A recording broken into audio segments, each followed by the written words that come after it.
welcome again, everyone. Thank you for taking some time out of your busy schedule to join us here at MNP. Today's Business Owners Seminar will be talking about building cyber resiliency after an incident. So myself, Christopher Law, nice to meet you all, as well as my colleague, Drew Burr, will be presenting this. So just some housekeeping. If you can enter your questions throughout the presentation in the chat window, we'll be tracking those and then we'll be moderating them and then answering them at the end during the Q&A session. We'll obviously try to address as many questions as we can. And of course, if your questions do not get answered today, what we'll do is we'll follow up with you and provide those later, okay? So today's discussion. What we're going to be talking about is obviously a very timely topic. It's going to be about cybersecurity incidents. We're going to be talking about the table stakes, what your business needs to know in terms of incident management, incident response, the current threats, and of course, the basic questions to ask yourself for your business. We're also going to be talking about a growing issue, which is the human factor.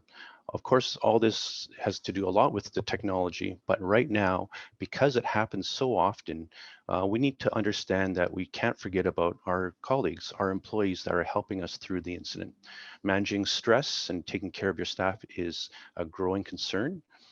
And then finally, we're going to be talking about what to do when there is not an incident, when it's nice and safe. That is building in resiliency, making sure that before an incident and especially after an incident, we take the time to put in the necessary initiatives so that we can protect ourselves and hopefully reduce future incidents going forward. Okay, and of course, we'll end up with questions and answers, both the ones that we've already received from you, at the same time, some live ones. Okay, just some introductions about myself and my colleague. My name is Christopher Law. I'm the National Leader for Incident Management for MNP. Prior to this, I was with a Big Four firm. For the last 5 years, I was leading the incident response team for the Western Canada, and we worked on a number of incidents, including WestJet, CRA. So for those of you on the call, if you haven't changed your CRA password, please do so. More importantly, we've addressed a number of small and medium-sized incidents, everything from dentist's office all the way up to large construction companies. And of course, a lot of crown corporations. Some of you might have already heard, and of course, a lot of medical institutions, Life Labs, as well as TransLink. Okay, take this time to introduce Drew Burr. Over to you, Drew. Hi, everyone. I'm Drew Buhr. I'm a senior manager out of our Edmonton office. I've been with the firm for just about 9 years now, and I lead our cybersecurity assessment practice area. Okay, thank you, Drew. So what are the table stakes? So just some quick facts about current data breaches in Canada. Right now, Canada is the third most expensive country in the world to resolve a breach. Number one, of course, being the US, number two, the Middle East. And so with that, we need to understand that it does take time. This is not something that just happens over the weekend, as you probably may have understood.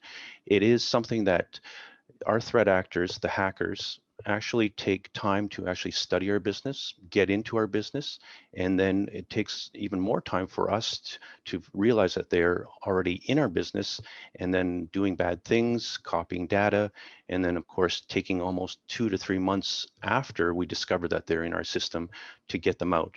So really, it's not something that just happens over a weekend. It may start over a weekend, but unfortunately, it is important to understand that it is a long-term process. Okay.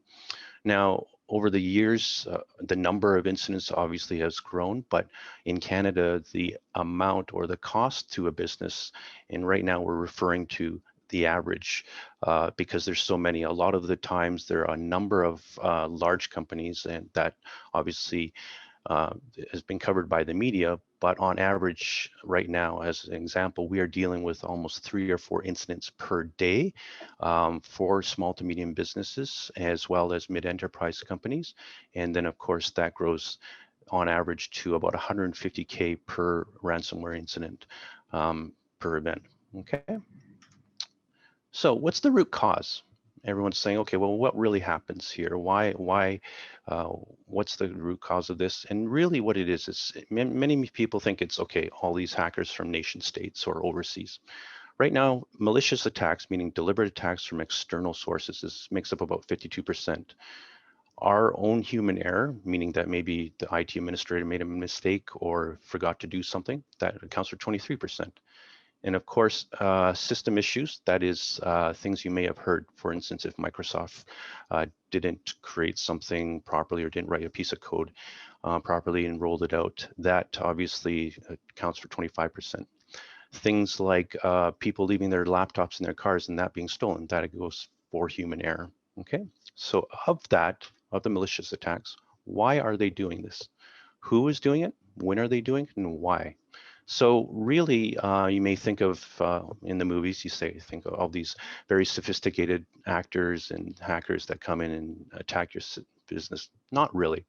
Majority of times, it's usually very simple folks that, either they're teenagers or either people who are bored that basically go ahead, take advantage of a vulnerability within your system and perform that initial attack. You can learn a number of these types of techniques, everything from YouTube, but also in the various chat rooms amongst the hacker groups. And once they get access to your system, what they do is they start attacking everything? Well, they load things in, they get the admin access. And then when they have that access, what they usually do is then chat with others, more sophisticated groups, and then share that for either payment or favors or anything like that. So it's not always a single teenage hacker taking a system from start to finish. Once they attack a system and get access, they sometimes sell it on the dark web or other chat rooms, and then from there, that group then starts doing the real damage, whether it being data exfiltration and ransomware and dealing with asking you for Bitcoin. When do they do it? Unfortunately, I hate long weekends. Why? Because that's when we get the most calls.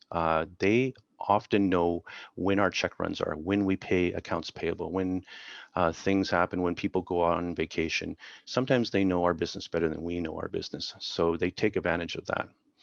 The primary reason? Well, if you've looked at today's Bitcoin rate, it's about 68,000 Canadian. So really, it's all about the money. Okay. How are they attacking your business? Well, from this, people may think, okay, well, they're using any number of different methods, and I just want to explain a few things. Here, when you look at the greatest number, you look at compromised credentials. What that means is that the threat actors are using either passwords of your users to get access to your business systems. Now, your users may use the same password as they do at home for Netflix or Amazon, or their credentials might have already been hacked and provided on the open internet under various different sites because of prior breaches, because human behavior, lends itself that most people use the same password or a variance of that password throughout multiple sites, throughout all their usual private, personal, as well as their business logins. So based on that, they collect that and very easily use that to then attack the business or corporate system. And then one thing I did want to point out is cloud misconfiguration. Everybody likes to use Office 365, or they think it's very safe, or Google Docs. It is safe to a point or a level, but we have to take it one step further. We can't depend on Microsoft or Google or Amazon to take care of all the security that we need, even though we migrate to their cloud systems. We need to make sure that our sandbox is protected for us. Again, if you combine number at the bottom there, phishing and physical security compromise, what that means is that your usual phishing email, that suspicious looking email that unfortunately people, when they're not paying attention, they click on. Okay, so that accounts for 14%. And then of course, business email compromise and social engineering. it is a growing number. It's 5 and 3%. But that being said, what that is when people call in and try to pretend that they are so-and-so and try to ask, hey, I want to change my banking information, and they know that, you pay your certain suppliers on certain times, and they act like that certain supplier and then reroute that payment and obviously abscond with some money. So why are they successful? Well, unfortunately, it's the overall lack of maturity from many of our businesses. A lot of times when we're dealing with these organizations, they never believe that it would have thought it would happen to them. It's like, not in my backyard, or they usually have a general ignorance saying, okay, we've done all that we can. Until it happens to them, then they just say, well, it is what it is, right? Unfortunately, they also rest on conventional thinking and old school beliefs that protecting your business, it's more than just, I have a firewall, so I'm good. No, it's because of the sophistication, the ease of attacks now. There's so many ingress or open points where people can get access to your business systems through your staff, through your just third parties, a lot through third parties. We have to unfortunately be very vigilant with this, okay? So here's what happens. So we're hacked. I just want to give sort of a top 10 things of what to do if and when you're hacked. We get called almost every day on these, and so the first few questions we start off with. Number one, stay calm. It happens to everybody. You're not going to be the first, you're not going to be the last. The second question you ask is, do you have cyber insurance, or do you have an IR retainer? Now, this is important because people say, well, okay, I have a cyber insurance, great. And they go about and start jumping into the investigation and doing certain things and working the technical problem. We have to be careful on that, in that we need to understand that, did we read our cyber insurance? There might be reporting or requirements that we need to do before we start anything. So if we don't do those, or if we're not aware of those and we just jump right into trying to turn off everything and try to fix the problem, they may not actually fill your claim afterwards. They say, well, you didn't do this, or you didn't contact us within 24 hours. So it's always important to make sure that you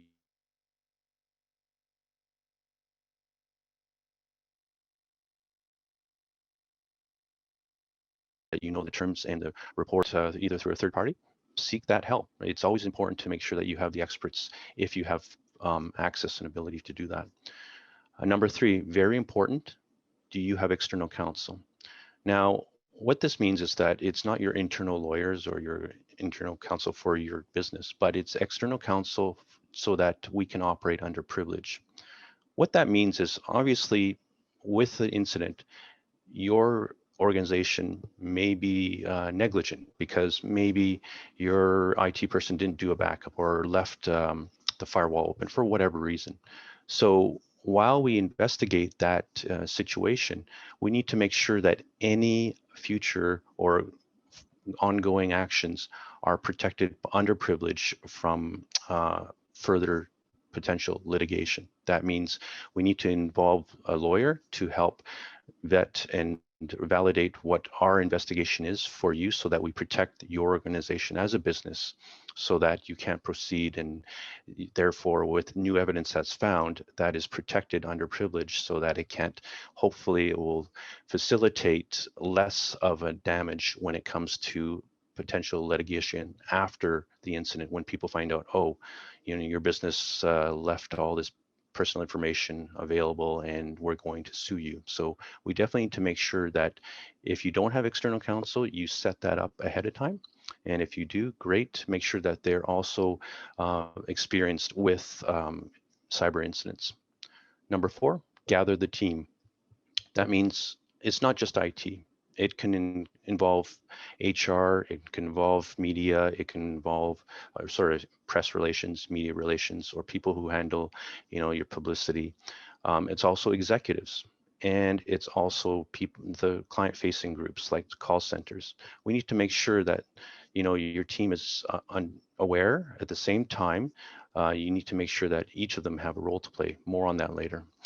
In addition to that, your major third parties, your vendors, the ones that provide, let's say, your SAP systems or your financial systems. We need to make sure that they're on board and they can help, okay? Now, number 5, communications and roles. Everyone has roles as well as they should follow a communication process and policy. We need to make sure that people start not talking about this openly. We need to make sure that folks understand what they need to do when and if an incident occurs. Obviously, don't get on the phone and tell everyone about it. They need to say, okay, when people ask or when the press calls, we need to make sure that they understand, everyone in your business understands what to do, how to forward the calls to the right person to answer, okay? And of course, the technical part, number 6, there's going to be a number of different teams or a number of different resources that will focus on different areas of the incident. One is, of course, containment, reducing or containing this problem so it doesn't spread amongst all your systems. Another that takes place a little bit after is root cause. How did they get in? What did they do? And then finally, forensics, which is, did they remove data? Did they remove anything from our systems? What, did they encrypt? Did they copy something outside? Things like that. Number 7, make sure that we document and archive evidence. This is extremely hard. It sounds easy, but it's hard. Why? Because we're so busy doing different tasks, we often forget all the actions and why we did those. We need to make sure in case that months from now, even a year from now, when we have to deal with a potential lawsuit or maybe some damages, or maybe one of your clients or a person of the general public claims that they lost information due to your incident, we need to make sure that we have a record of everything that we did. Of course, archiving all the evidence that during the investigation, we need to make sure that takes place as well.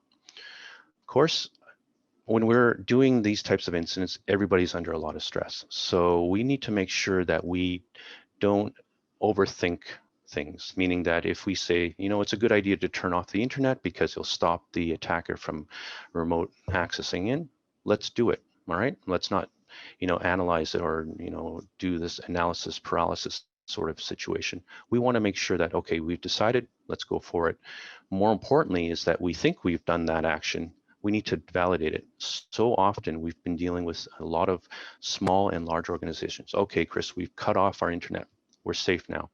Well, something's still happening. No, we've done it. So we sometimes move on and say, okay, now we can do this. We need to validate those actions. Even the largest engagements, we say, okay, let's cut off the internet. And a few days later, we've discovered that a single VPN connection was still available and the threat actor was still getting access. Unfortunate, but we need to make sure that we spend the time to also validate our actions. Course number 9, and I mentioned this prior, it's very important to take care of the team. This is number 10. This is a marathon. These things last not just a weekend or 2 weeks. Unfortunately, these types of incidents can last for months, if not years, meaning that, yes, it's not you're recovering your systems, but dealing with the fallout and dealing with all the evidence and making sure that we put all the recommendations and remediation steps in place, it can draw on for months. So therefore, we need to make sure that the team is taken care of, they get breaks and so on. So more on that later. Okay. So some common misconceptions of not taking any action or not being prepared. Everything's backed up. Well, we see that a lot and say, okay, well, no problem, Chris, we just have to restore from backups. Unfortunately, a lot of times those backups, remember, as I mentioned, these threat actors may have been in your system for months and they may have injected or installed dormant malware on your systems. So that what that means is that you're backing up that dormant malware so they can activate it at any time. So we need to make sure that your backups are clean. At the same time, more often than not, even the largest, I was dealing with a number of large municipalities, and their backups, they spent inordinate amounts of money having this very fancy backup system. But unfortunately, their backups are also infected and encrypted. And why? Because they had the same domain admin access and privileges as the threat actor was able to get. So that rendered all the backups, unfortunately, useless.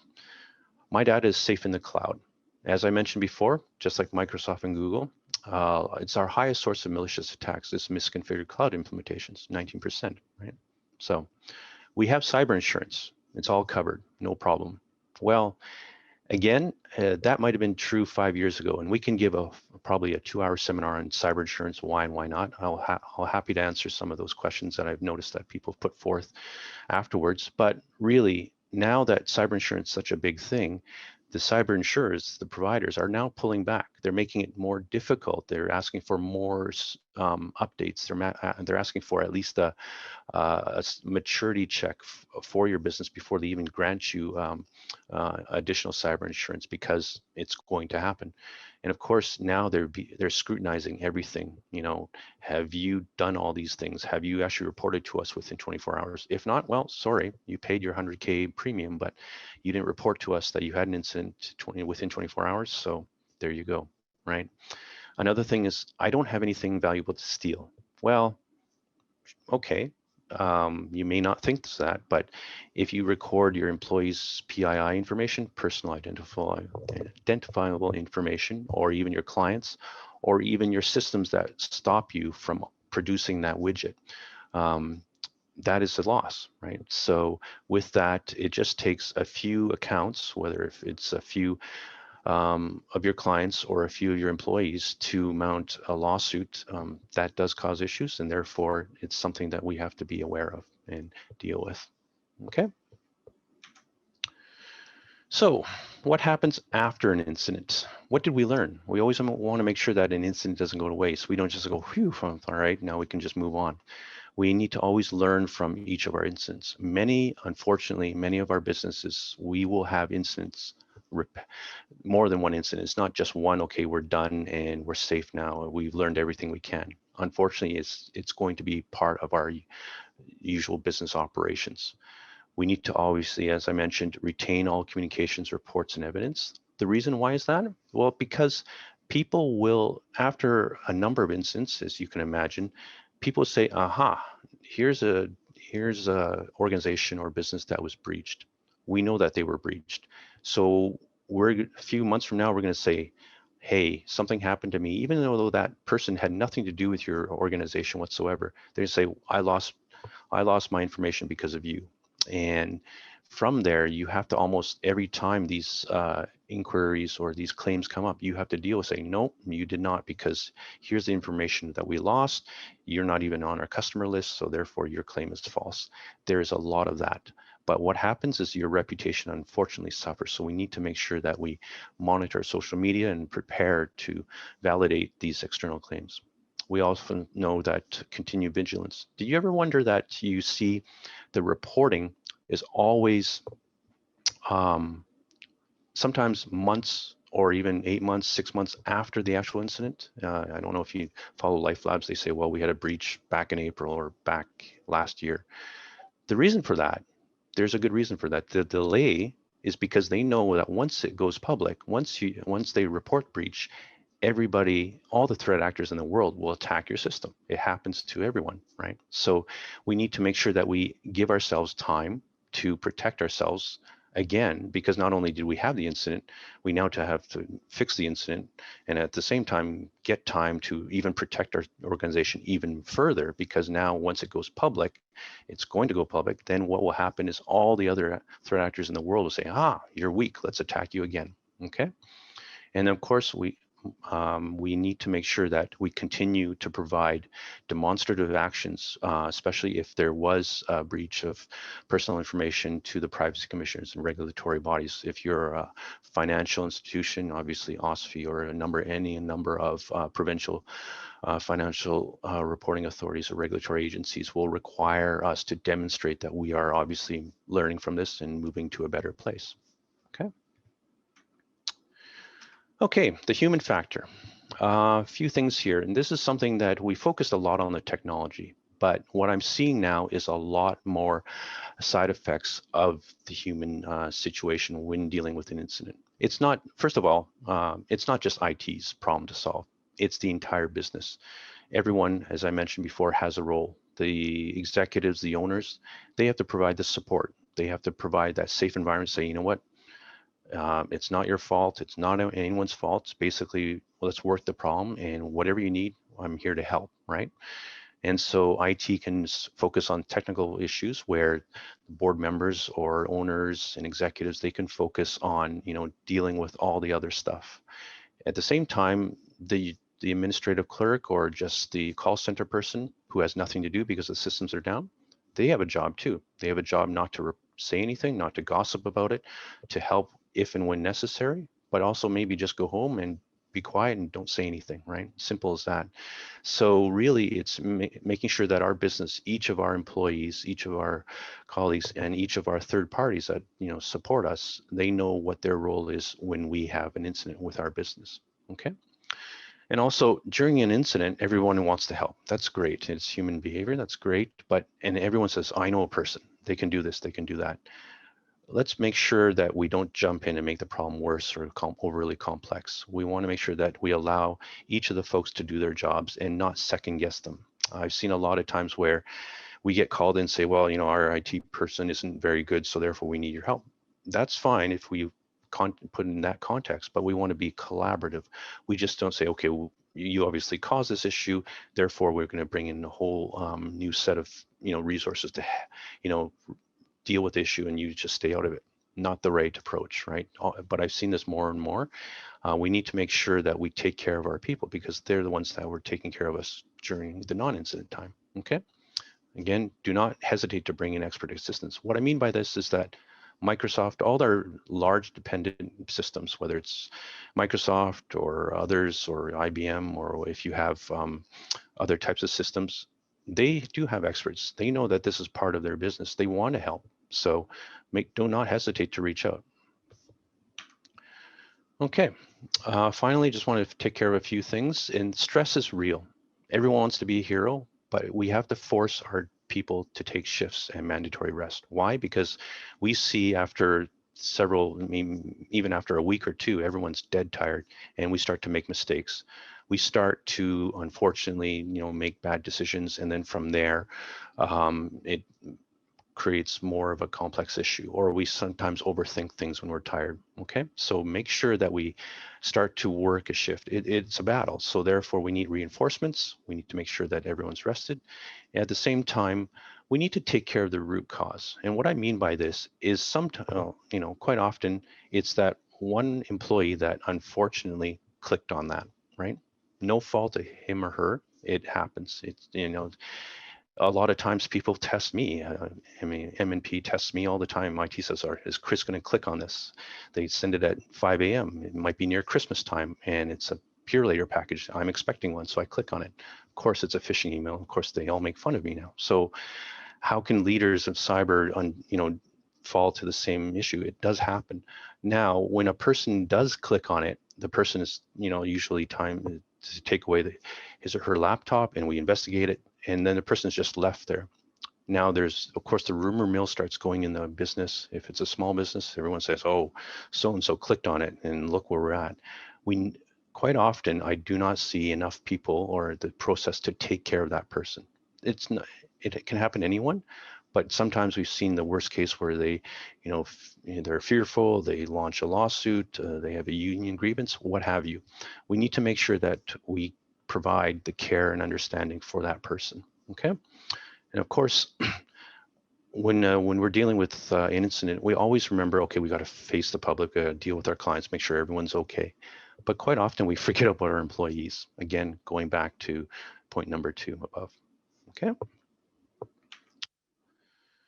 And finally, you're not in this alone. Quite often I see, especially with verticals in terms of, let's say it's a plumbing company or it's a construction company or airlines or banks or financial institutions or higher eds, your competitor may become your friend. And quite often it's because you use similar systems, they may be the next target. So out of business courtesy, they always lend a hand. I've seen this time and time again where other companies say, I heard you had something. They're not trying to, say, oh, too bad, so sad. No, they're saying, how can we help? We can provide extra resources. We can do this. Why? Because they know that when it happens to them, hopefully you can come and help them. So it's more, we're seeing a lot more industry sort of collaboration and cooperation, especially when it comes with a cyber incident. And of course, privacy commissioner sounds bad. It's like, oh no, we have to report to the privacy commissioner.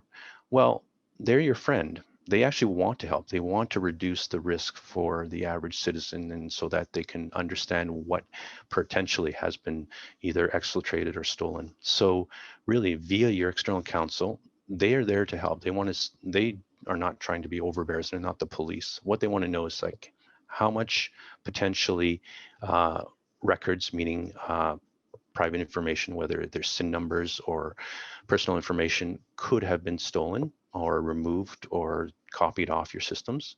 And then at the same time, they want to provide guidance. So make sure that you understand that they have a lot of sort of resources and guidance for you. So when something does happen, it's not the end of the world. They're there to help. But make sure, again, do it through counsel so that we're all protected. Okay. So what I'm going to do at this time is we're going to focus on building resiliency. I'm going to pass it over to my colleague Drew to talk about this section. Over to you, Drew. Thanks, Chris. We'll give you a little bit of break there so you can get some of the questions that are rolling in. Okay. So, and in terms of resiliency, what I want to touch on first is really what's going to save or destroy a business. So these are really the things that you can start doing right now that are going to have the highest impact when it comes to avoiding or reducing the risk of having a breach. And so the first one's backups, and I think Chris already kind of touched on this, but it's really focusing on your critical data and making sure that the key data within your organization is being backed up. Some organizations take a blanket approach, which is great, but it's really important. There is a lot of data out there, but ensuring that the key data is what's being backed up. Another key area is testing those backups regularly. We see a lot of organizations that don't actually do this.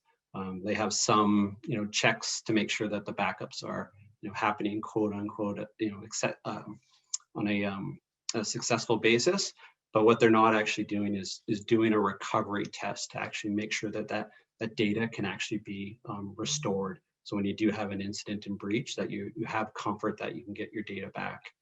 And then probably the most important one is to have offline copies of your backups. As Chris mentioned, far too often we see organizations where the backup system is integrated with the rest of the IT systems. So when a cyber attacker gets into the IT systems, they actually get access to the backup systems, and they'll either encrypt those backup systems or delete the data or hold them for ransom. Another key area is logs. So this is really about developing security standards so that all your systems are logging all important security events. I think when we come in and help organizations prevent breaches, or when we come in to help do investigations, a lot of the times what we'll see is not a lot of the key systems are actually configured to log the really key information. So it's very difficult to determine if a hacker got into your systems, what did they do and what did they get access to? Another key area is monitoring. So really implementing systems to detect incidents before they become breaches.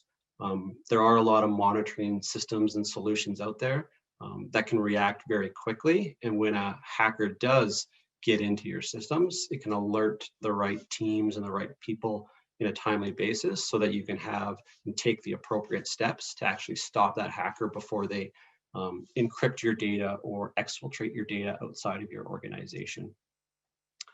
Another key area that I think Chris touched on pretty well was incident preparedness. So it's really about developing an incident response plan, including things like decision trees for ransomware, but having all the key steps laid out in a plan. If an incident is going to happen, who's going to be contacted, and what are the key things that are going to need to happen. And then preparing your business by practicing incident scenarios. So doing things like tabletop exercises to kind of test the strength of your incident response plan and see how well it is working for your organization, and if there's any things you need to do to update it so that you're prepared before the breach actually happens. then the last piece here is to have offline information. So critical plans like your business continuity plan, disaster recovery plan, and incident response plan, having these in offline repositories so that if your systems do get impacted and you don't have access to your IT systems, they're offline or they're unavailable, you have this information on hand so that you can actually use it to react appropriately to the breach. And this should include things like, the key contacts, internally as well as externally, service providers, people, insurance companies, people on incident retainer, those sort of things, as well as even inventories of some of your key systems so that you know what is that key data that needs to be looked at or recovered in a timely manner, and then even updating those plans on a regular basis. Go to the next slide there, please, Chris. So in terms of more long-term building in resilience, more strategically, as Chris kind of touched on earlier, most organizations out there are really struggling to maintain an effective cybersecurity program, which requires diligence and continuous improvement to really address key things like the growing diverse threat landscape that we're seeing, all these different types of threat actors and different techniques that they're using to break into IT systems. You also have increased digitization, so more and more organizations using technology and IT systems. And if you think about it, name a business process that doesn't rely on an IT system, it's very hard to do nowadays. And then you also have more complex IT environments. A lot of organizations have on-premise IT environments, they have service providers, they have third parties hosting their environments, they have cloud environments, they have applications that are hosted as software as a service, and there's some mix and hybrid of all these different locations and places where these IT systems exist and different roles and responsibilities. So a lot of different challenges for organizations to maintain a strong cybersecurity program. Next slide. So that having a strong cybersecurity program and building resilience really requires a defense in-depth strategy with layered security controls.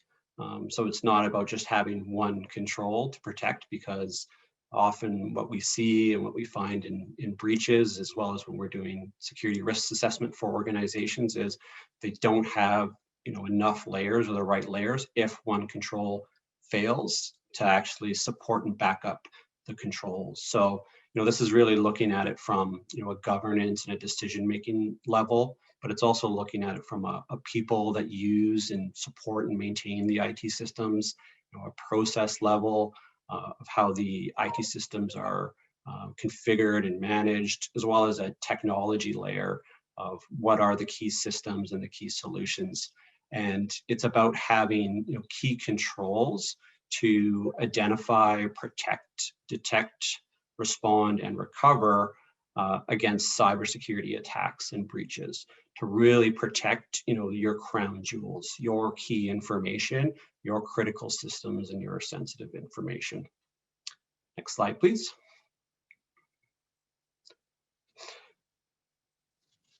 So security controls that are built in a resilient fashion should align to threats and risk management strategies.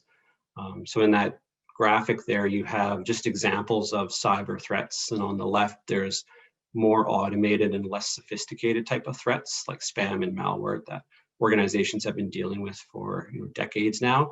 And then as you move towards the right, you have more sophisticated and resource and targeted types of attacks. And so as you move down, it's about aligning these threats to your controls that you have within your organization. We see a lot of organizations that have fairly strong basic controls to mitigate the risks associated with these more automated and less sophisticated types of threats. But we see a lot of organizations that don't have stronger intermediate controls to detect and prevent and stop attacks like ransomware, phishing attacks, as well as insider threats. So it's really about aligning those controls properly to those different types of threats. And then at the bottom there, from there you have risk management strategies. So when it comes to threats that are kind of within your organization's risk tolerance, the basic and the intermediate types of controls, it's about putting in mitigations, controls to identify, protect, detect, respond, and recover. And then when it's about, controls that are really advanced to mitigate extremely sophisticated threat actors and those sort of things, we find most organizations that's outside of their risk tolerance. So really the strategy there is to transfer that risk by something like cybersecurity insurance, to avoid that risk by perhaps changing the way a business practice works so you don't have that risk to begin with, or accepting that risk by doing some sort of basic cost benefit trade-off of the risk versus the cost that it takes to mitigate and manage that risk effectively. Next slide, please. So there's no one size fits all approach when it comes to building resilience. You can't simply go to Best Buy aisle 6 and pick up a box that does cybersecurity. It's really about designing cybersecurity programs based on your unique environment. And some of the key things that a program should be built on is the types of technology that you have, how you use technology, the criticality and the sensitivity of the information and the IT system. So what are your crown jewels? And then what is your tolerance for a cybersecurity breach? Not all organizations have the same risk appetite and tolerance when it comes to a cybersecurity breach. Some organizations are okay dealing with a breach and the consequences associated with it, where other ones want to concentrate their effort more on the actual prevention so it doesn't happen in the first place. But really the best place to start building your resilience and avoid a breach is really to start with a cybersecurity assessment. So doing things like getting a benchmark against cybersecurity standards and industry best practices to see where you sit, identifying your key cybersecurity exposures. So are there any back doors or side doors where attackers can get in? And also your overall security posture. So where do you compare relative to industry standards as well as your peers? And then gaining visibility to effectively reduce your cybersecurity. So that's really the best place that most organizations, if you haven't already thought about it, of where you want to start when you start building resilience. Obviously, you can start with those key 5 things I mentioned earlier as key starting points, but more strategically and long term, you want to assess your risk, assess your posture, so then you can make informed business decisions about how to manage your cybersecurity risk going forward. So, person here, Mace, what's a lawyer going to do? Spend too much time researching and charging a fortune with no real results being done. So, I guess what we see is in terms of a lawyer. So, their role is being the breach coach. So their actual time on the incident is not as much as you think it would be. So how we interact with a number of external counsel, they usually say, okay, Chris, we want your team. What's your plan for your team? How are you going to get containment? How are you going to look for the root cause? How are you going to look, and what kind of forensics are you going to perform? So we provide that summary plan, they review it, and we work hand in hand with the business, with the IT team of the business. We can do all that work.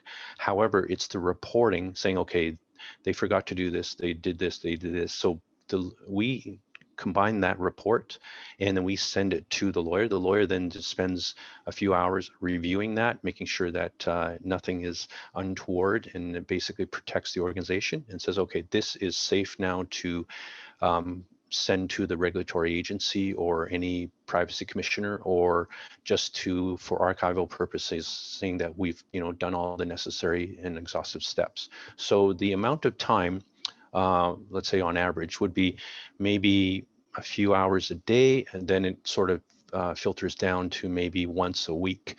So in terms of that's what sort of the role of a incident or technical, sorry, excuse me, breach coach, the lawyer breach coach, that's sort of their role and that's their time involved in an incident. Hopefully that answers your question. Okay. So next question is, we use OneDrive as our backup, which you suggested isn't sufficient given it's not separate from our system. It's a very good question. So I'm not saying that OneDrive is not a good way. I mean, it's very convenient. It's there. When people have access to, let's say, an overall domain admin access, so that means that administrator may have access to everyone's OneDrive where there's all those files, and of course that may become encrypted. So what we're suggesting is a redundant backup system, meaning that, as Drew mentioned, is there a way to have an off-site backup being done with completely different credentials, and more importantly, maybe multi-factor credentials to run that backup. So when people need to perform that backup, at the same time get access to the backup, it's not just a credential, let's say like a domain administrator or a super user. We want to make sure that each and every credential is also backed up with either another level of authentication, just like how, you know, we have that annoying thing where you have to punch in your number or your code from your phone. It's annoying, but it works. So many times we've seen bad backups and get access encrypted. Why? Because there was no multi-factor on that backup system. So you can still use your backup system of choice. Make sure that it has the, you know, multi-factor. Okay. I'll answer one, Chris. I saw one that said, where and how can we get a good cybersecurity assessment? There are so many options out there. Yeah, obviously there are a lot of different options, a lot of different vendors. Some organizations that are larger, more complex and mature, they'll actually have kind of on-site security resources that are doing these types of assessments.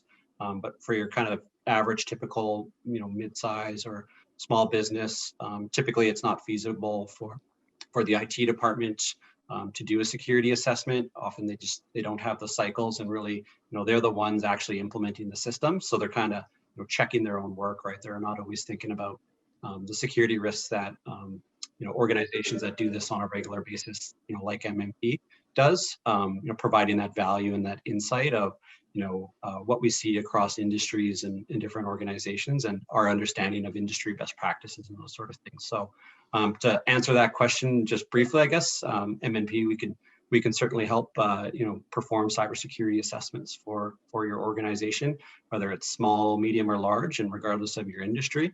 And we'd be happy to have a follow-up conversation on that. Okay.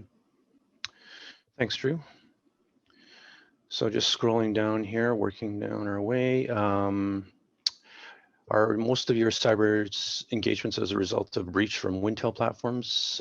It is definitely a mix. We are seeing a trend towards, of course, cloud. A lot of mobile, sort of mobile attacks, as well as, of course, through email. So it is right across. It's not platform specific. In addition to that, we want to draw attention to third parties. We see a number of attacks, obviously a growing number through third parties. You may actually be protecting your business as best you can, but as soon as you introduce a third party, meaning whether it's SAP or some other sort of financial system, or if it's Banner, if you have a higher ed education or a college, the whole idea is that once you introduce a trusted third party to your system, because you need that critical piece to run your business, how do you know that they're secure? We see a lot of third-party attacks come in that way. You've opened up your network for them, but of course they're the ones getting attacked. Through them, they access your system. So just be aware of that and make sure that you do your due diligence and ask them for how they're protecting their systems before you sign up that third party. Okay. I'll take another one, Chris. So this one is, there is a lot of debate about password integrity and whether or not passwords are best left unchanged, provided they are strong, long, and complex. What are your thoughts about this? So my thoughts about it is, and what we're seeing in the marketplace is a lot of organizations are moving toward multi-factor authentication when it comes to their identity and access management solutions. So they're almost taking the approach that the assumption that the hackers, they are going to get access to people's passwords. They're going to guess their passwords, or they're going to do stuff like searching the dark web for compromised accounts of users of your system or users that use the same password on your system. It's actually called credential stuffing. But things like multi-factor authentication, which adds an additional factor, like something on your smartphone that you have to click after you've entered your password, helps mitigate the risk of if somebody gets access to your password, regardless of how strong that password is. They also have to go to one extra step now of getting access to your phone or whatever the multi-factor, the additional factor is. So in the last, I'd say, 2 to maybe 4 years, we've seen a huge uptick in multi-factor authentications that are either being deployed for organizations or they're thinking about deploying them. And really, the key area is to focus on your perimeter systems, your internet accessible systems, because those are really the highest targeted systems where hackers, get access to an Office 365 account, or they get access to your VPN, and then they move kind of from your perimeter systems onto your internal systems, where they then try to escalate their privilege and move laterally throughout the entire environment. So, our advice when it comes to passwords is take a look at those multi-factor authentication solutions. There's a lot more depth that you can get into with some of that stuff, but as a good starting point, that's probably where you want to start looking. Okay, thanks, Drew. I'll answer an easy one. What services do M&P offer regarding the call today? Pretty much end-to-end. Everything we work with, for, of course, external legal companies for the external counsel. However, as I mentioned, we can go from end to end in terms of everything from investigation all the way to forensics, including, if and when necessary, advising on dealing with the actual threat actors themselves in terms of negotiations and discussions, communications, as well as dark web monitoring. So basically a full suite of cyber services are available from M&P. Okay, so that's there. I'll take another one. There's one, how often would you recommend a security audit be performed?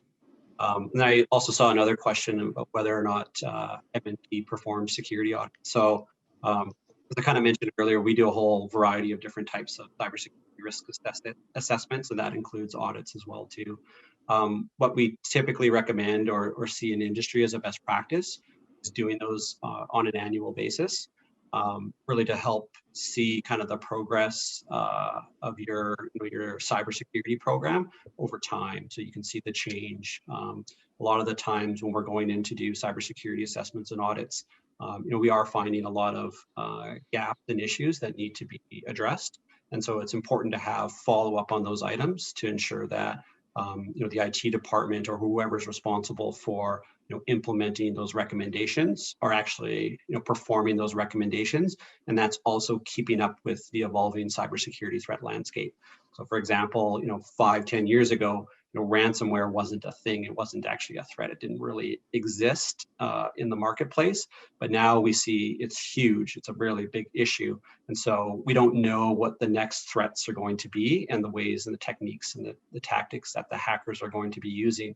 So it's really important to continually evaluate your cybersecurity program. We recommend an annual basis, but really that decision is up to you. Okay, thanks, Drew.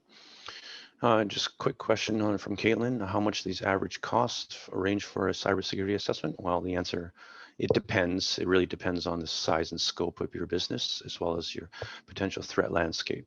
Okay, so we're happy to look and discuss that with you. The next question is, how do we determine our risks, as Drew mentioned, through a cybersecurity assessment?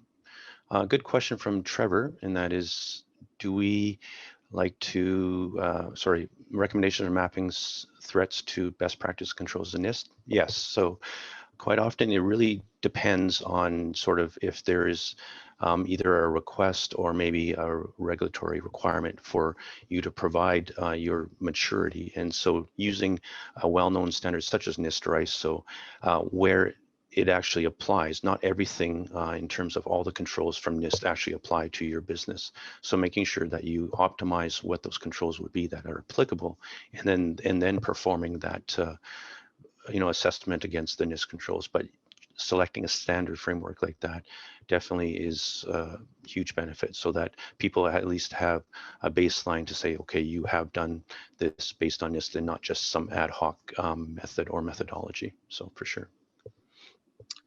I see a question here. Do old operating systems such as Windows 7 increase system vulnerability if a firewall hardware is used? It's kind of a technical question, and really the answer is it depends on how it's and set up. But in general, I would say, old operating systems like Windows 7 and Windows XP, these are unsupported operating systems, so they don't receive security patches from the vendor. So anytime a vulnerability is discovered on these operating systems, Microsoft won't release patches, so those systems will be vulnerable. In terms of the hardware firewall, that's where it really depends where it's deployed. But we see a lot of organizations that rely heavily on perimeter defenses as their firewall, and thinking that, well, it's behind the firewall, so it's okay to have unsupported or legacy systems because the firewall is protecting us. But what we're seeing a lot of the times today is the threat actors, the more sophisticated hackers, are capable of bypassing the perimeter. They attack the end users, they get around the firewalls, they get on your inside, and then they attack and exploit those vulnerabilities on those unsupported systems. So that's why it's so important to have those layers of security that I mentioned earlier, and not just rely on one type of security control to think that that's going to provide reasonable protection for your organization. Okay, thanks, Drew. I'll take the one. What key elements would you advise to look for in cyber insurance? Yes, very good question. There's obviously a number of areas where you can assess whether or not you have adequate coverage, as well as the cyber insurance itself, the policy itself. In a nutshell, this actually can take another whole seminar, but what we find is that cyber insurance policies, they're unfortunately quite vague. There's a lot of nice terms, meaning that they will take care of your reputation, or they'll cover your reputational damage. They'll take care of any loss. And the key here is what we obviously do with a number of our clients is that when they do have a cyber insurance package, we want to work with them to say, okay, what does that actually mean? And, actually sit down with them and say, please spell it out, because the whole idea is that it's vague on purpose, but more importantly is that when it gets right down to it, quite often, even after the technical assessment and investigation is all said and done, we have to justify, okay, exactly what we did. And at the same time, what does this mean in terms of getting coverage for this? So best to do this ahead of time if you have that. And so we do provide that cyber insurance advisory service where we can help you analyze that. But at the same time, it's also everybody, as I mentioned earlier, 5 years ago, it was a great thing. So they deliberately made it look very attractive. What they're doing now is still keeping the various terms, saying that they'll take care of your reputational damage and things like that. But there's a lot more disclaimers and saying, if you don't do this, as I mentioned before, if you don't report on this properly, or if we don't use this entity or do this process or follow this process, then the claim is null and void. So again, much more scrutiny now because of the amount of cyber insurance claims. So I guess the key here is just due diligence, really. Okay.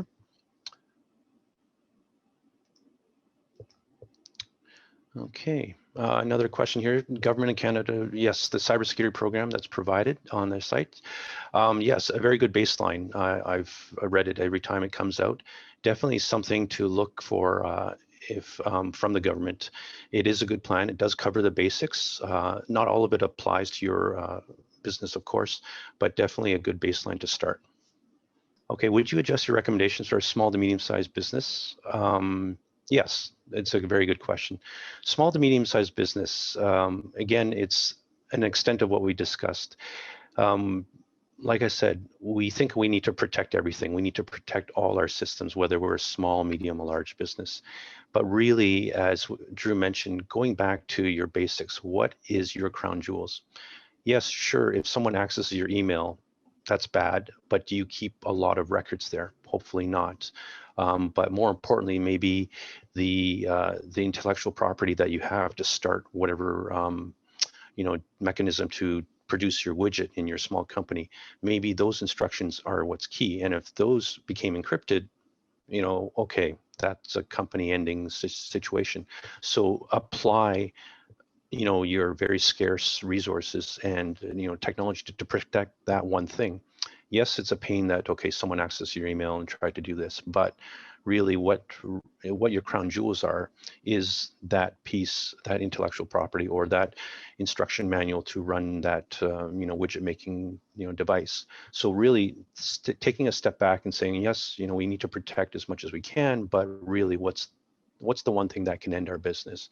So with limited resources, especially with small and medium companies, that kind of assessment is important. That kind of analysis is important, rather than just buying the latest and greatest firewall or whatever like that. Okay, so hopefully that answers that question. Drew? No more? You?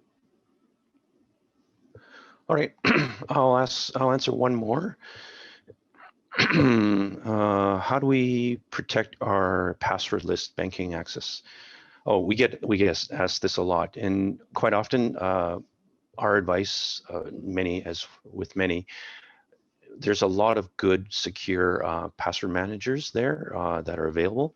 And what's more important is making sure that you generate a password that is hard to guess, right? So sometimes the random password generators which you should use for each and every account, obviously don't use the same credentials for each and every of your personal Amazon, Netflix, and your corporate emails, because once those systems have been hacked, that goes on the internet and provides all that information, as Drew mentioned, credential stuffing for your own systems.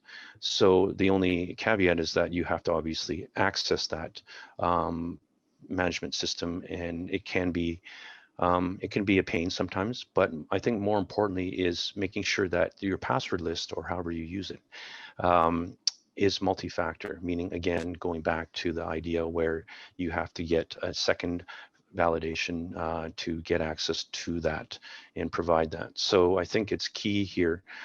Many times throughout our experience, a lot of times where the threat actor did get access to a system, they bypassed a number of systems.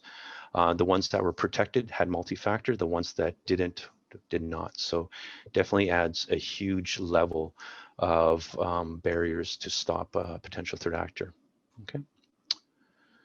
I think we're out of time. So on that note, I just want to thank everyone, both myself and Drew want to thank everyone that's joined this seminar for your time, and hopefully you found it informative. Please do not hesitate to reach out to us if you have additional questions, and stay safe, everyone. Thank you again.